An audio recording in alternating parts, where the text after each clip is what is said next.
Captain Minho floated in the observation deck of the International Space Station.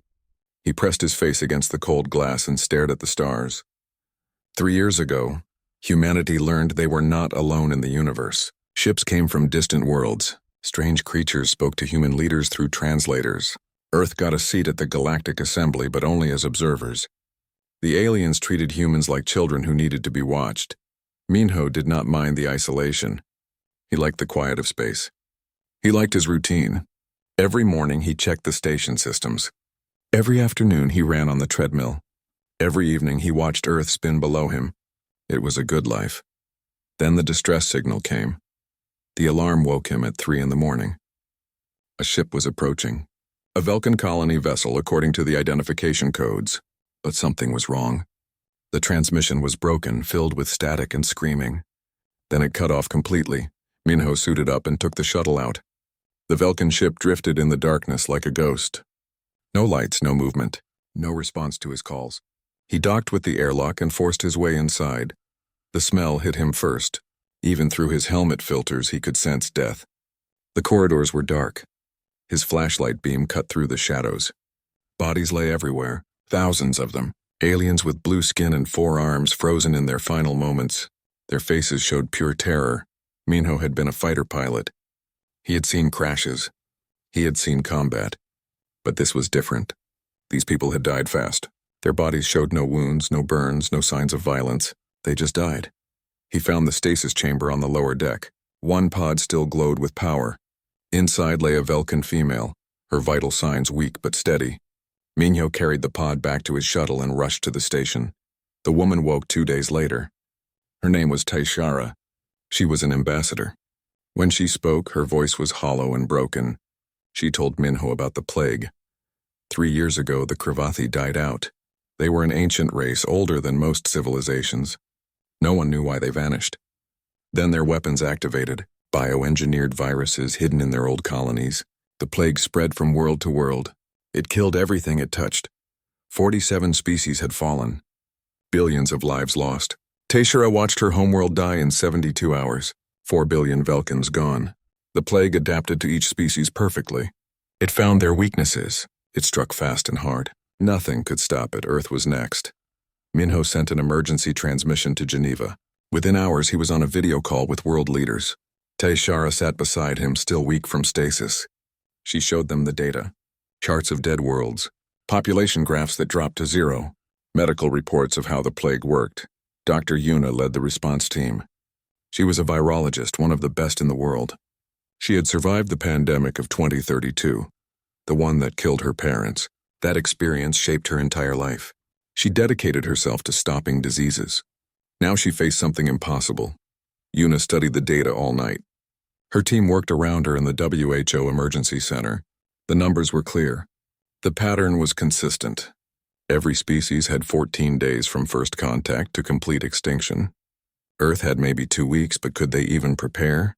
The plague adapted to each species. Human immune systems had never seen it before. They had no defense, no treatment, no plan. Director J called for a global meeting. He was the head of UN emergency response, a career diplomat who had managed climate disasters and regional conflicts. But this was different. This was extinction. The meeting was chaos. Some nations wanted to close all borders. Others demanded the truth be kept secret to avoid panic. A few refused to believe the threat was real. How could they? An alien plague that killed everyone? It sounded like science fiction. Then the news leaked. Someone in the meeting recorded Taishara's testimony. Within hours it was online. The world erupted. People fled cities. Governments declared martial law. Stock markets crashed. Religious leaders preached about the end times. Yuna barely noticed the chaos. She was too busy working. Her assistant, Dr. Hana, helped her analyze the plague samples Taishara provided. Hana was young, only 29, but brilliant. She made connections others missed. She saw patterns in genetic data that seemed random. The plague was elegant in its horror.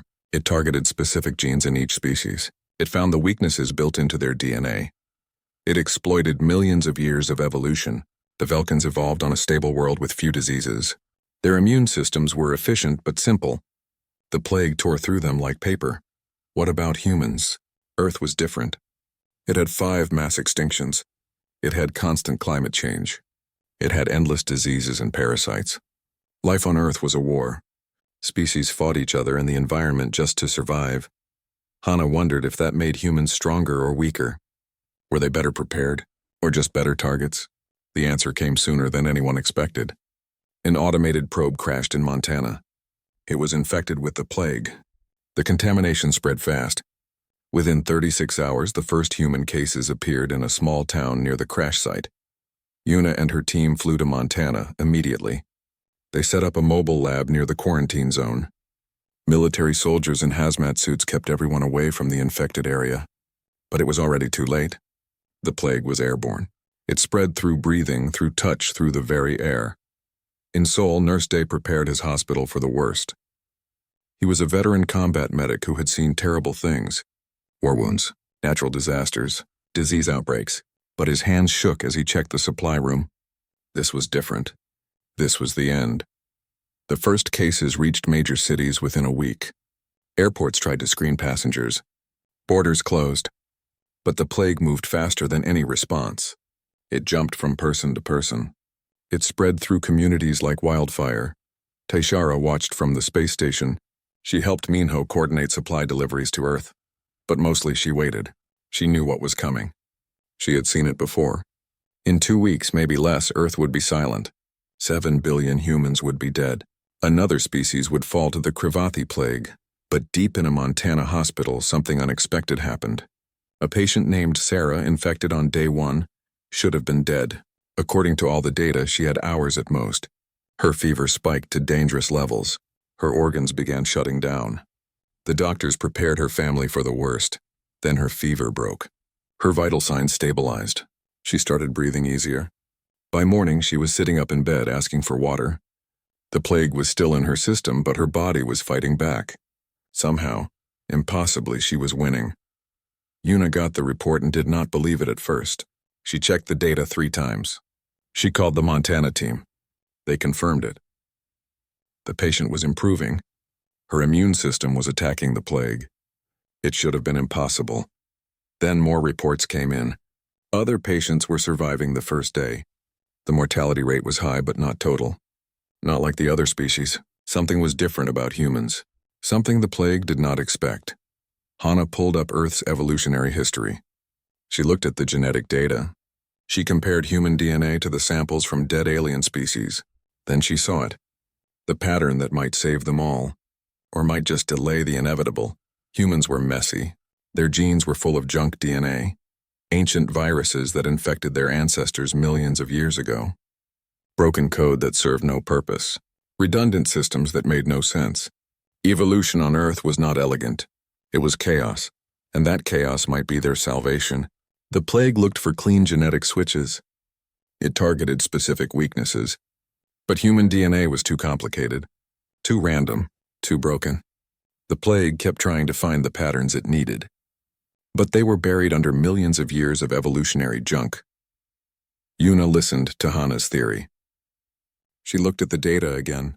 Then she allowed herself something she had not felt in weeks. Hope. Maybe, just maybe, humanity had a chance. Not because they were strong, but because they were too messy to kill easily. The plague had wiped out every species it touched. But it had never touched anything like humans before.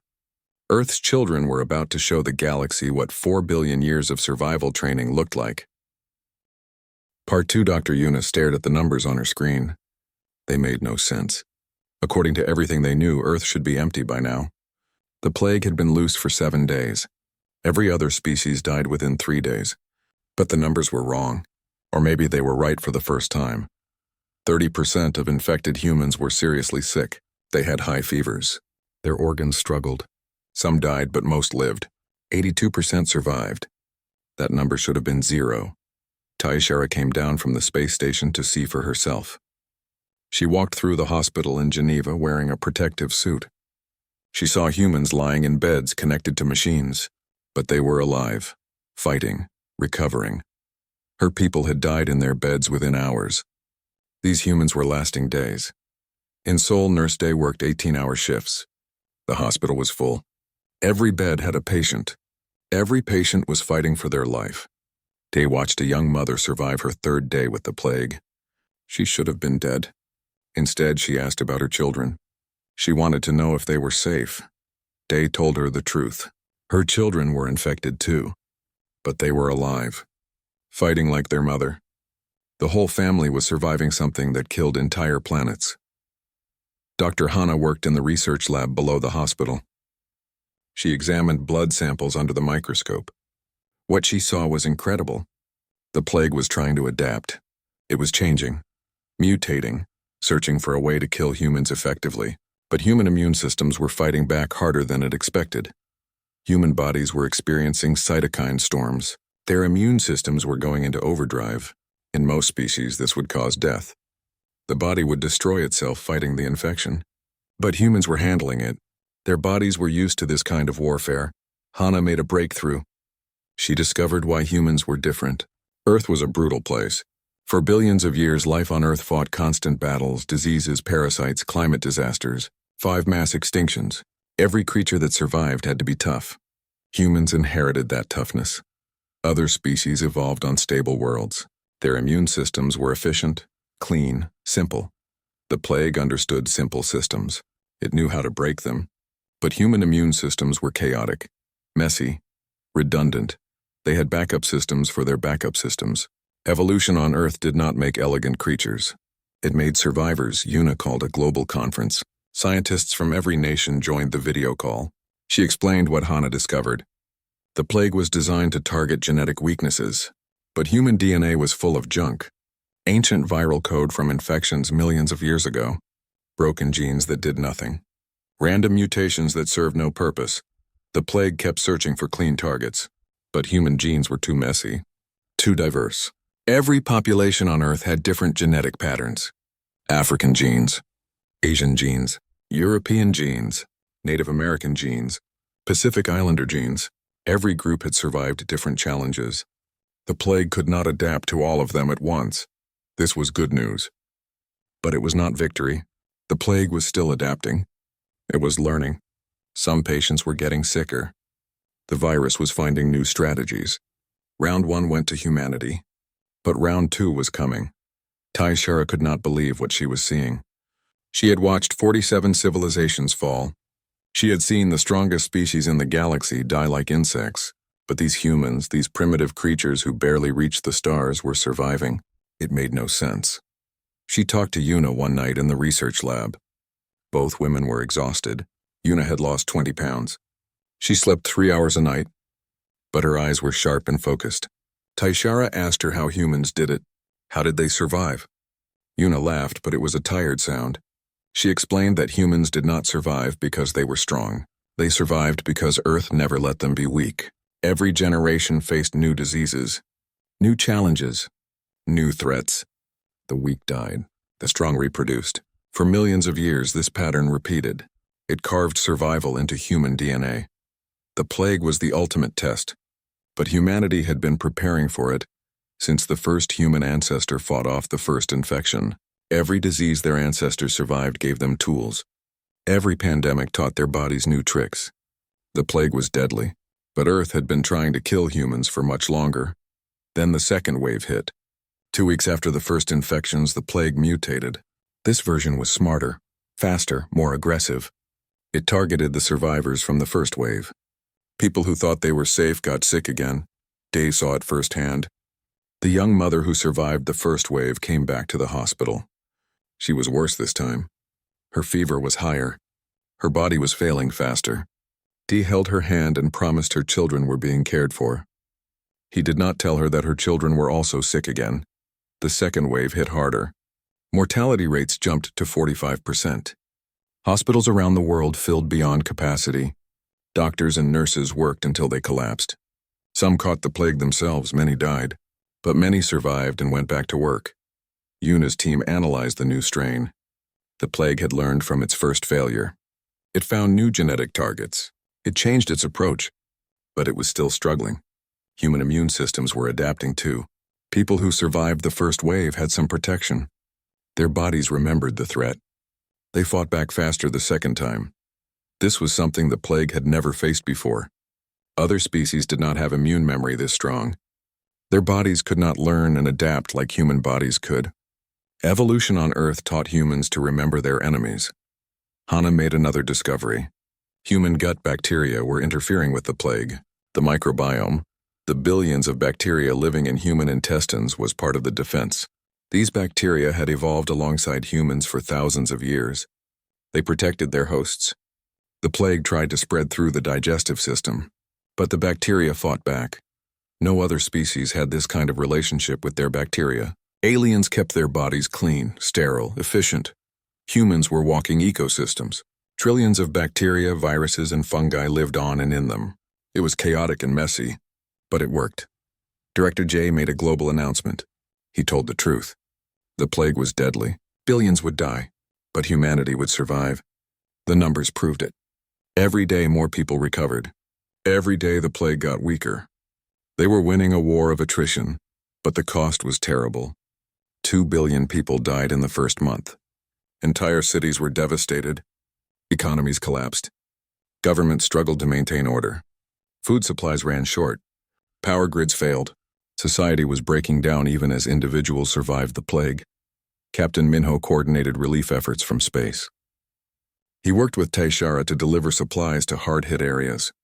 Medical equipment, food, water, basic necessities. The International Space Station became a logistics hub. Minho barely slept, but he kept working. People were counting on him. The young mother in Seoul survived the second wave. So did her children. Day watched them reunite in the hospital. They hugged each other and cried. He wrote about it in his journal. These small victories mattered. They showed that survival was possible. Day started sharing his journal online. People needed hope. They needed to see that others were surviving. His honest words about fear and pain and determination spread around the world. Millions read his entries. They found comfort in knowing they were not alone. A third wave came 3 weeks later. This one was weaker. The plague was running out of options. It kept trying to find new ways to attack human cells, but it was hitting the same defenses over and over. Evolution worked both ways. The plague evolved to kill, but humans evolved to survive killing. Yuna saw the pattern in the data. Each wave was less deadly than the last. The plague was exhausting itself. It could not sustain endless adaptation. There were only so many ways to attack human cells, and humans had defenses for all of them. Taishara sent reports to the surviving alien ships scattered across the galaxy. She told them what was happening on Earth. Humans were fighting back. Humans were winning. For the first time in 3 years, she included good news in her transmissions. But Hannah noticed something troubling. The plague was not dying. It was changing strategy. Instead of hitting hard and fast, it was spreading quietly, adapting slowly, learning from each failure. The scattered variants were starting to share genetic information. They were merging into something new. Yuna understood what this meant. The plague was preparing for one final attack. It was gathering all its mutations, all its adaptations, all its strategies. The next wave would not be random. It would be precise, targeted, overwhelming. Humanity had won the opening rounds, but the real fight was coming. The plague was about to show them what 3 years of killing entire species had taught it. And humans would have to show the galaxy what 4 billion years of surviving Earth had taught them. The question was simple. Which teacher was better? The Kravathi who built the plague, or Earth itself? The little girl was 8 years old. Her name was Mina. She survived the first wave of the plague. She beat the odds when so many adults died. Her mother held her hand and cried with relief. They thought the worst was over. Then the second wave came. Mina got sick again. Much worse this time. Nurse Day watched her in the Seoul hospital. Her small body fought hard, but the plague was winning. Her mother begged him to save her daughter. Day tried everything. It was not enough. Mina died on the third day of the second wave. She was one of thousands. The plague was adapting faster than anyone predicted. It learned from its failures. Each new wave was more deadly. Humanity was still surviving better than other species, but the cost was climbing. Dr. Yuna worked 20-hour days. She barely ate. She barely slept. Her team pushed themselves to the limit. They were racing against evolution itself. Every day the plague changed. Every day they had to find new ways to fight it. The fourth wave hit with 45% mortality. Better than the 99% that killed other species. But still devastating. 2 billion humans were dead. Hospitals could not keep up. Cities ran out of space to bury the bodies. The world was drowning in grief. But something interesting was happening.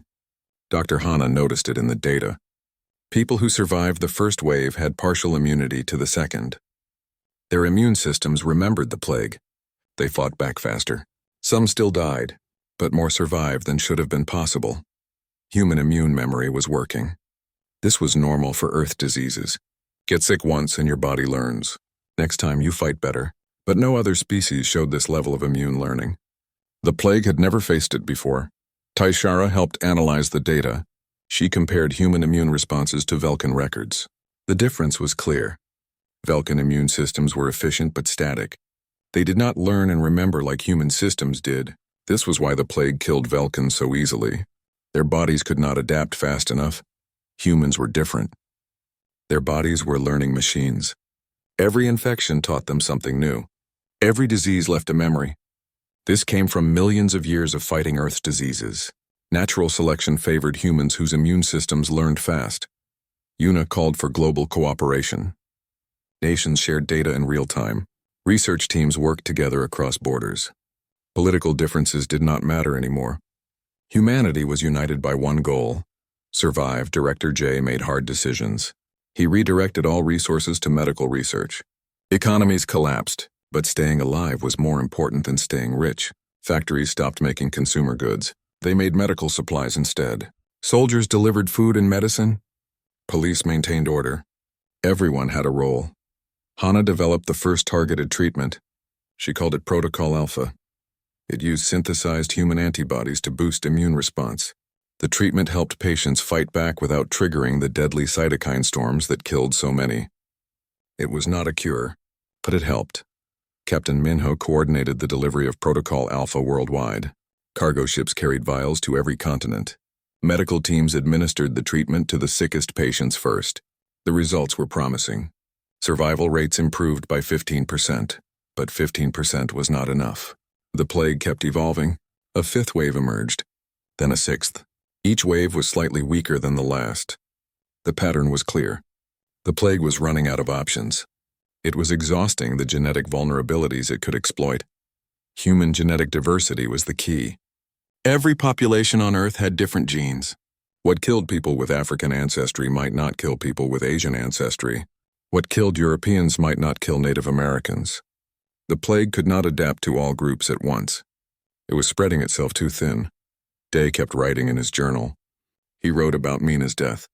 He wrote about the mother's grief. But he also wrote about survivors. People who beat the plague 3 times, 4 times, 5 times. Their bodies became resistant. Their immune systems became experts. His journal entries went viral. People around the world read them.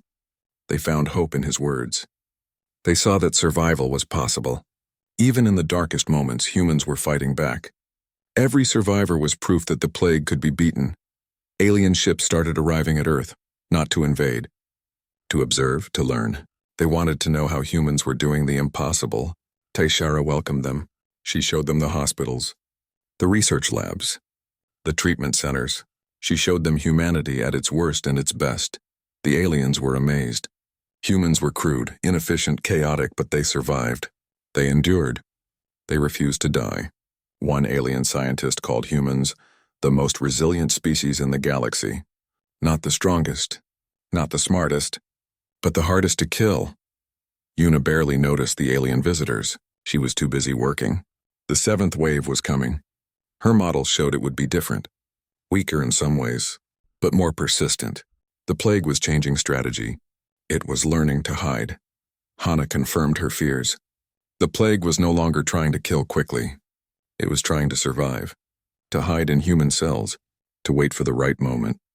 This was more dangerous than direct attacks. A hidden enemy was harder to fight, but humanity had faced hidden enemies before. Viruses like HIV hid in human cells for years. Tuberculosis bacteria could hide in the lungs for decades. Parasites like malaria could hide in the liver. Human immune systems learned to hunt hidden threats. It was not perfect, but it worked. The question was whether human immune systems could find this hidden plague before it struck again. UNA authorized research into detection methods. They needed to identify carriers before symptoms appeared. Before the plague could spread again, Day volunteered for the detection trials. He had survived 4 waves. He knew he was probably a carrier. The tests confirmed it. The plague was in his body, dormant but alive, waiting. The news did not surprise him. He had seen too much death to fear his own. He wrote about the experience in his journal. He explained his decision to volunteer. He wanted people to understand that being a carrier was not a death sentence. It was just another challenge, another battle. And humans were good at battles. Millions read his entry. Thousands volunteered for the trials. They wanted to help. They wanted to fight. This was the human spirit that Earth carved into them. When faced with extinction, they did not give up. They got angry. They got determined. They fought back. Taishara watched all of this with growing respect. She had thought humans were primitive, weak, unworthy of joining the Galactic Assembly. She was wrong. Humans were something the galaxy had never seen before. They were survivors born from a planet that tried to kill them every day. She sent reports to the surviving alien civilizations. She told them the truth. Humans were not special because they were strong. They were special because they refused to quit. Every day they woke up and chose to fight. Every day they buried their dead and kept going. The 8th wave came weaker than the 7th. The 9th wave was weaker still. The pattern held. The plague was losing ground. But Hana's data showed something terrifying. All the different plague variants were merging. They were sharing genetic information, combining their strengths. The final form was coming. The plague was gathering everything it learned. Every mutation, every adaptation, every strategy.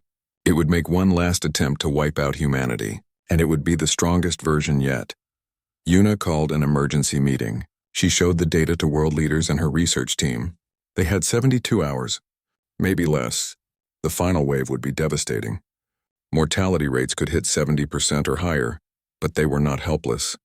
They had data from 8 previous waves. They had treatments that worked. They had immune responses mapped across billions of people.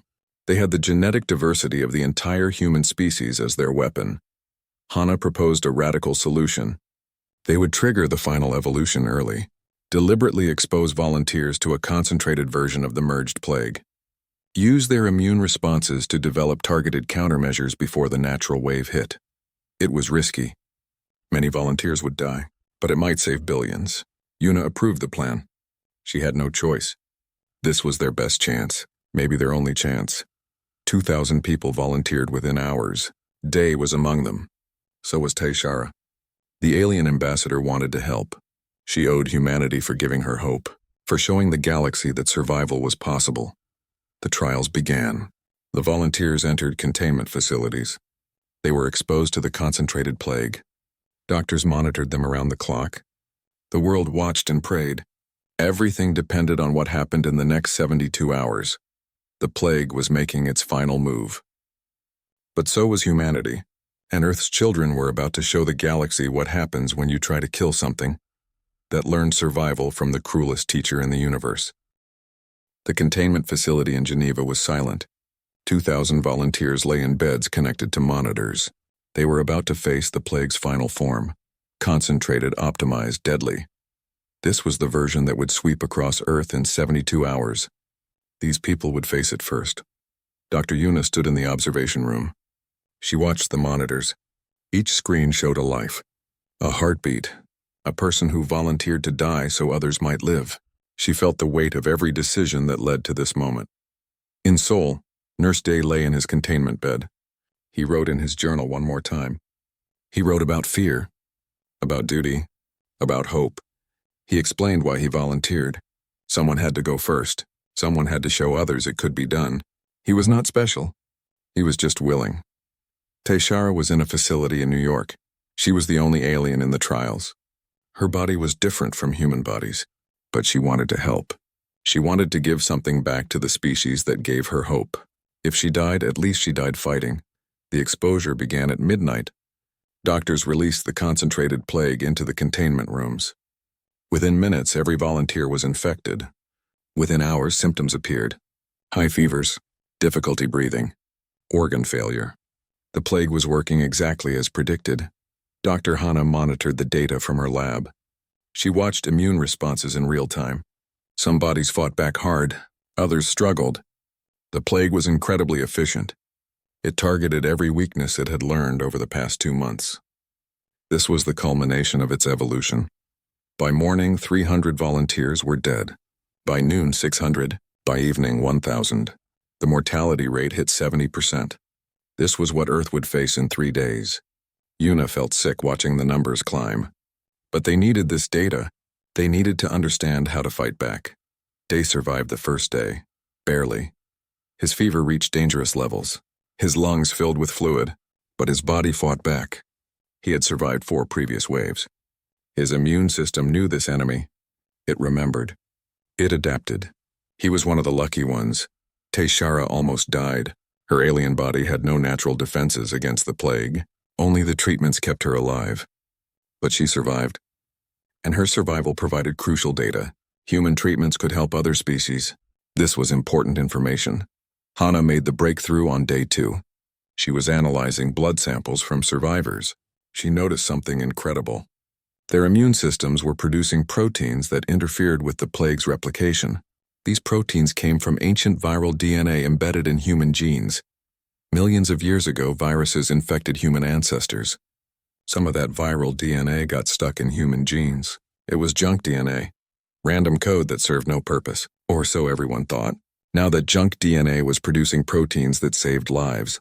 The plague had never encountered these proteins before. No other species had this kind of junk DNA. Earth's history of constant viral infections gave humans a weapon no one knew they had. Evolution on Earth was not elegant, but it worked. Yuna took Hana's discovery and ran with it. They could synthesize these proteins, mass-produce them, turn them into a treatment. They had 48 hours before the natural wave hit. It would be close. Too close, but possible. Factories around the world retooled again. They started producing the new treatment. Scientists called it Protocol Omega. The final defense. Cargo planes carried the first batches to major cities. Medical teams prepared for the largest treatment deployment in history. Captain Minho coordinated the logistics from space. He tracked every shipment, every delivery, every dose. The world needed billions of treatments. They had days to make and distribute them. It was impossible. But they tried anyway. The final wave began spreading before they were ready. Cases appeared in Asia first, then Europe, Africa, the Americas. It moved fast, faster than any previous wave. Within 24 hours, every continent was infected. Mortality rates in untreated populations hit 65%. Hospitals filled instantly. Doctors and nurses worked until they collapsed. Some died at their posts. Heroes, all of them. But there were too many patients. Too few workers. Too little time.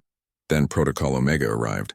Medical teams administered it to the sickest patients first. The results were immediate. Survival rates jumped. Fevers broke. Breathing improved. People who should have died started recovering. The treatment worked, but not everywhere. Some nations hoarded their supplies. They refused to share. They put their own citizens first. Director J confronted them in emergency meetings. He reminded them that borders meant nothing to a plague. If one nation fell, the plague would mutate and come back stronger. Eventually, the holdouts relented. They shared. They cooperated. Humanity stood together or fell together. It was that simple. Protocol Omega reached every continent, every major city, every isolated village. The deployment was the largest coordinated effort in human history. Day recovered from the trial. He went back to work immediately. He administered Protocol Omega to patients in Seoul. He watched them improve. He watched them survive. After everything he had seen, this felt like a miracle. A real scientific miracle. He wrote about it in his journal. He described the treatments, the recoveries, the hope returning to people's eyes. His entries were shared billions of times. People needed to know that the tide was turning, that humanity was winning. 1 week after the final wave began, the numbers stabilized. Mortality rates dropped to 30% in treated populations, then 20%, then 10%. The plague was losing. For the first time in 3 years of galactic genocide, the Kravathi weapon was failing. Yuna allowed herself to hope. Real hope. Not the desperate kind that kept her going through the dark days, but actual belief that humanity would survive. She looked at the global statistics. 2.8 billion dead. Terrible. Tragic. But 4.5 billion alive. Recovering. Fighting. Taishara sent reports to every surviving alien ship. She told them the impossible news. Humans beat the plague. They lost billions. But they won. The weapon that destroyed 47 civilizations was defeated by a species that barely reached the stars. The galaxy responded. Ships started coming to Earth, not to conquer, to learn. They wanted to know how humans did it. They wanted the treatments, the knowledge, the hope that survival was possible. Yuna welcomed them. She shared everything, all the data, all the research, all the treatments. Humanity did not hoard knowledge. They had seen what hoarding cost. If other species could learn from human survival, then the 2.8 billion who died would not have died for nothing. 2 weeks after the final wave, Hana was running routine tests. She was checking recovered patients, making sure they were truly clear of infection. Then she found something that made her blood run cold. The plague was still there. In some patients, hidden, dormant, waiting. She ran more tests. The results were consistent. 15% of survivors carried a latent form of the plague. It had integrated into their DNA. It was not dead, just sleeping. And under the right conditions, it would wake up. Hana brought the data to Yuna. Neither woman spoke for a long time. They had thought it was over. They had thought humanity won, but the war was not finished. The plague had one more trick, one more way to ensure extinction. Yuna remembered what Taishara told her. The Velkans thought they won too. They cleared the first wave, celebrated, rebuilt, then the latent phase activated. Within days, their civilization collapsed. The plague was designed to wait, to strike when defenses were lowered. 675 million people were carriers. Walking time bombs. They could spread the plague at any moment. Some would activate soon. Others might take years. But eventually they would all activate. Unless humanity found a way to stop it. Yuna called another emergency meeting. She showed the data to world leaders. She saw the hope drain from their faces. They had survived the war, but they were about to lose the peace. Unless they acted fast, unless they found a way to cleanse the plague from human DNA itself, the question was simple. After everything they had been through, after all they had survived, did humanity have one more fight left in them? Or would the plague finally win by killing their hope instead of their bodies? Yuna looked at her exhausted team. She saw their determination, their refusal to quit. Earth had taught them well. They would not stop fighting until they were dead. And maybe not even then. Humanity's war was not over. It was just beginning a new phase. The man's name was Junho. He was a teacher from Seoul. He survived the plague 3 months ago. He got tested. The doctors cleared him. He went back to work. He taught his students. He lived his life. He thought he was safe. Then one morning he collapsed in his classroom. His body started breaking down at the cellular level. It was not infection. It was something worse. The plague had been hiding in his DNA, dormant, waiting. Now it was active, and it was killing him from the inside. Nurse Day was working when they brought Junho in. He recognized the symptoms immediately. This was the latent phase Hana warned about. The hidden plague. The final trap. Day tried everything, but Junho died within hours. His last words were about his students. He hoped they were safe. They were not safe. Tests revealed that Junho spread the plague before he died. 20 people in his classroom were infected. The activation was beginning. The dormant plague was waking up across the world. Dr. Yuna felt like she was drowning. They had beaten the plague. They had celebrated. They had started rebuilding. And now this. 675 million carriers, all of them potential activation points, all of them ticking time bombs. The public panicked. People demanded testing. They wanted to know if they were carriers. Governments tried to maintain order. But fear spread faster than information. Cities saw riots. Some people refused to believe the plague was back. Others refused to leave their homes. Dr. Hana worked day and night to develop a detection method. The latent plague was hidden in human DNA. Finding it was like finding a specific grain of sand on a beach, but she had to try. Millions of lives depended on it. She made progress. She identified markers that showed latent infection. The test was not perfect, but it worked well enough. Testing centers opened worldwide. People lined up for hours, days. Everyone wanted to know if they were carriers. Day got tested. He knew what the result would be. He survived too many waves. The plague was definitely in his DNA. The test confirmed it. He was a carrier. He wrote about it in his journal. He explained that being a carrier did not mean death. It meant responsibility, awareness, vigilance, but knowing was not enough. They needed treatment. Hana proposed something radical. Use modified versions of the ancient viral DNA in human genes, the same junk DNA that helped humans survive the plague. Turn it into a weapon against the latent form. The treatment was risky. It involved rewriting parts of human DNA, targeting the plague fragments embedded in genes. If it worked, carriers would be cured. If it failed, they would die. The mortality rate for treatment was 5%. 33 million deaths if everyone got treated. Director J faced an impossible choice. Treat everyone and kill 33 million. Or wait and risk the plague activating in all 675 million carriers. Either way, millions would die. He made the hard call. Treatment for everyone. Better to control the deaths than let the plague decide. Not everyone agreed. Some carriers refused treatment. They did not trust the science. They did not believe the risk was real. Or they just accepted their fate. They chose to wait, to hope, to pray. Dee volunteered for the first round of treatments. He wanted to show others it could be done. He documented everything in his journal. The fear, the pain, the uncertainty, but also the hope, the determination, the refusal to give up. The treatment was brutal. It felt like the plague all over again. High fever, body aches, extreme fatigue. But it was temporary. Most patients recovered within a week. Their DNA was cleansed. The latent plague was gone.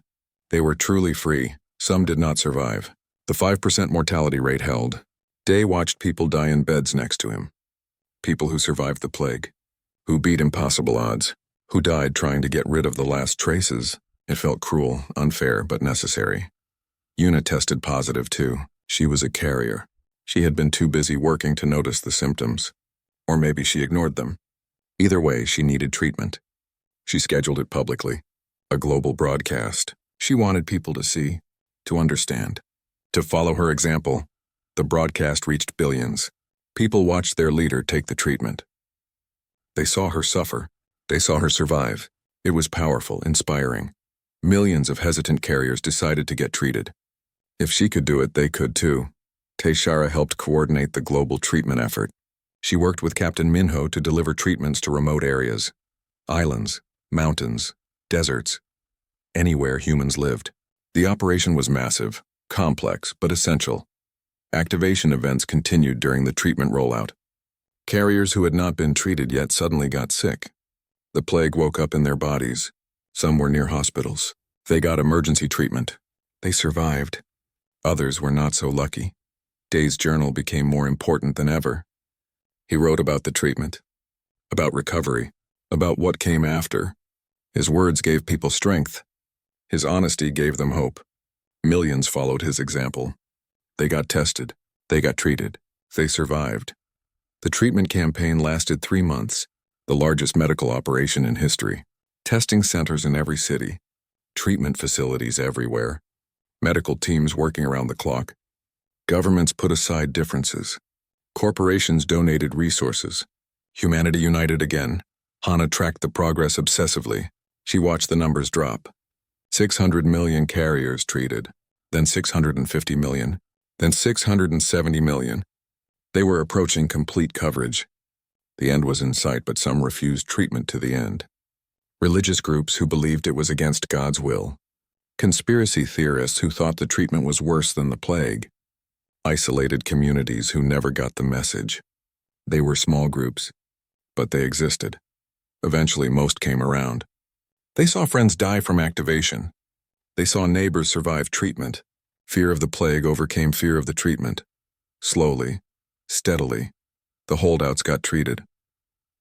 4 months after discovering the latent phase, Una made an announcement. The last confirmed carrier had been treated. Testing would continue. But the main threat was over. Humanity had cleansed the plague from their bodies. Truly. Completely.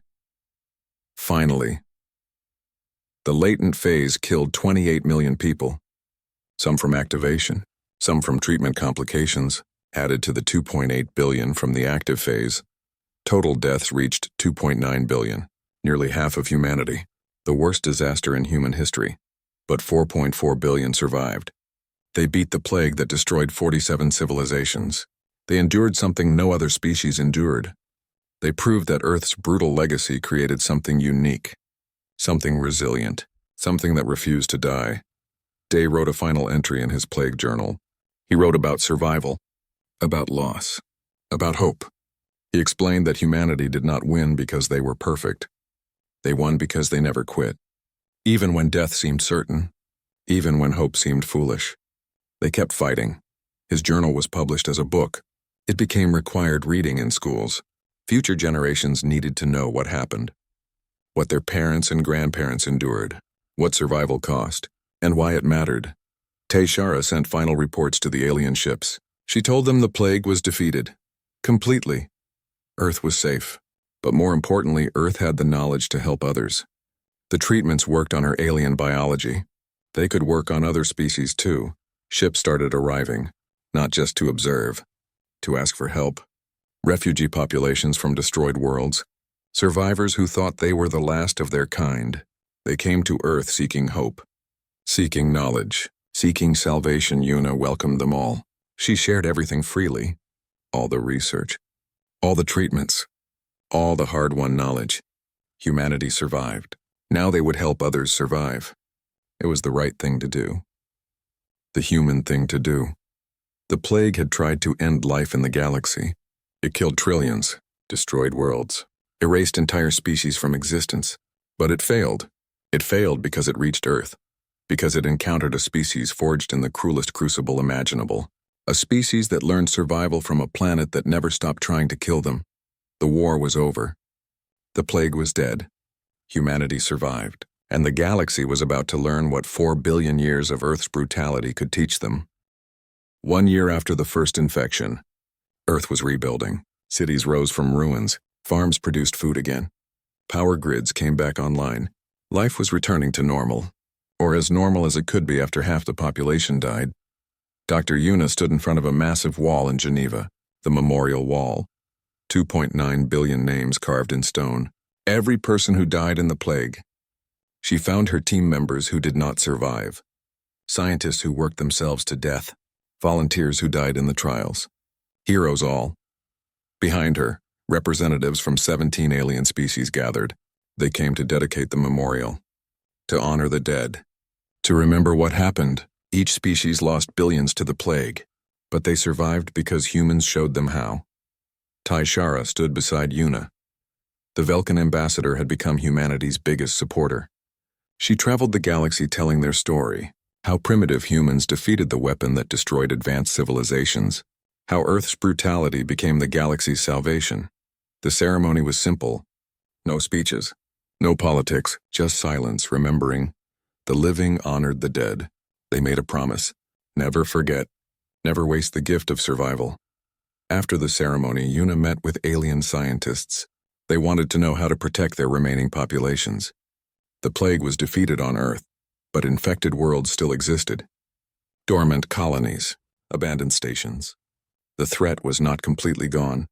Dr. Hana led the teaching effort. She explained human immune systems. She showed them the genetic diversity that saved humanity. She demonstrated the treatments. The aliens listened carefully. They took notes. They asked questions. They learned, but there was a problem. Alien immune systems were too simple, too clean, too efficient. They evolved on stable worlds. They never faced Earth's endless diseases. They did not have the messy redundancy that saved humans. The treatments worked, but not as well. Hana proposed something radical. Genetic therapy using modified human immune factors. Take the best parts of human immune systems. The learning, the memory, the aggression. Transfer them to alien bodies. Make other species more like humans, at least biologically. Tayshara volunteered immediately. She trusted Hana, she trusted humanity. If this therapy could save her species, she would be the test subject. She owed humans that much. They gave her hope when she had none. Now she could help give that hope to others. The therapy was experimental, dangerous. It involved adding human DNA fragments to alien genes. The fragments came from ancient viral infections, junk DNA that made human immune systems chaotic and effective. Would it work in alien bodies? No one knew. Teixeira received the first treatment in a laboratory in Seoul. Nurse Day monitored her vital signs. He had experience with experimental treatments. He survived several himself. He knew how to help people through the difficult process. The therapy took 3 weeks. Teixeira's body fought the changes at first. Her immune system did not understand what was happening, but slowly, gradually it adapted. It learned. It became more responsive, more aggressive, more human-like. When they tested her, the results were incredible. Teixeira's immune system now had capabilities her species never evolved. It could learn from infections. It could remember threats. It could adapt quickly to new diseases. She was no longer just Velkin. She was something new, something stronger. Other aliens volunteered, representatives from different species. They wanted the therapy. They wanted the protection. They wanted to give their people a chance against future plagues. Production began. Factories that made plague treatments now made immune therapy. Captain Minho led the first relief mission to an infected world. His ship carried treatments and immune therapy. They found survivors huddled in underground shelters, terrified, starving, waiting to die. Minho brought them hope. Humanity's gift to the galaxy. The survivors were treated. Their immune systems were enhanced. Within weeks, they started clearing their world of the plague. It was slow work, dangerous work, but possible. They were not helpless anymore. They had tools, knowledge, hope. Back on Earth, Director J helped establish the Galactic Medical Institute, a place where species could share knowledge, learn from each other, prepare for future threats. Earth was the headquarters. Humans were the teachers. It was a role no one expected them to fill. The Galactic Assembly reconvened for the first time in 3 years. Species that thought they were extinct discovered others survived. They came together. They shared their stories. They rebuilt their connections. The galaxy was healing. Earth was granted founding member status, not as observers, as equals, as leaders. The species that barely reached the stars became the species that saved everyone. It was ironic, fitting, completely unexpected. Day published his journal as a book. It became a bestseller across multiple worlds. Aliens read about human survival. They learned about fear, pain, determination, hope. They saw that survival was not about being perfect. It was about refusing to quit. Schools on Earth taught children about the plague years. They learned the names of the dead. They studied the science of survival. They understood the cost of their existence. Every child alive owed their life to those who died. That debt could never be repaid. Only Honored Yuna eventually stepped back from leadership. She trained the next generation of scientists, young people who wanted to prevent future plagues, who wanted to protect the galaxy, who wanted to live up to the example their parents set. She established a foundation in honor of the 2.9 billion. The Survivors Foundation. It funded medical research, disaster response, education. It made sure humanity never forgot, never took survival for granted, never stopped being ready. Hana continued her research. She studied Earth's evolutionary history. She wanted to understand what made humans special. Was it random chance? Divine intervention? Or something earned through billions of years of surviving impossible odds? Her conclusion was simple. Earth made humans survivors by never letting them be comfortable. Every generation faced new challenges, new diseases, new disasters. The weak died. The strong survived. For 4 billion years, this pattern repeated. It carved survival into human DNA. The plague was the ultimate test. But it was just one more test in a long line of tests. Humans passed because Earth prepared them. Every mass extinction, every ice age, every pandemic, every disaster. They were all training, practice, preparation. Other species pitied humans for evolving on such a harsh world. They thought Earth was a curse. They were wrong. Earth was a gift. A brutal, terrible, wonderful gift. It made humans into something the galaxy desperately needed when the Kravathi weapon emerged. Teixeira became Earth's ambassador to the Galactic Assembly. She represented humanity's interests. But more importantly, she represented their values: cooperation, sharing, unity. Humanity could have hoarded their knowledge. They chose to share it instead. 50 years after the plague, old Hannah taught at the medical institute. Her students were human and alien, young people who wanted to protect the galaxy. She told them about the plague years, about the people who died, about the people who survived. A student asked her why Earth produced such resilient life, why humans succeeded where others failed. Hannah smiled. She had answered this question thousands of times, but it never got old. She explained that Earth never let life forget that survival was earned, not given. Every creature on Earth fought for existence. Every day, every generation.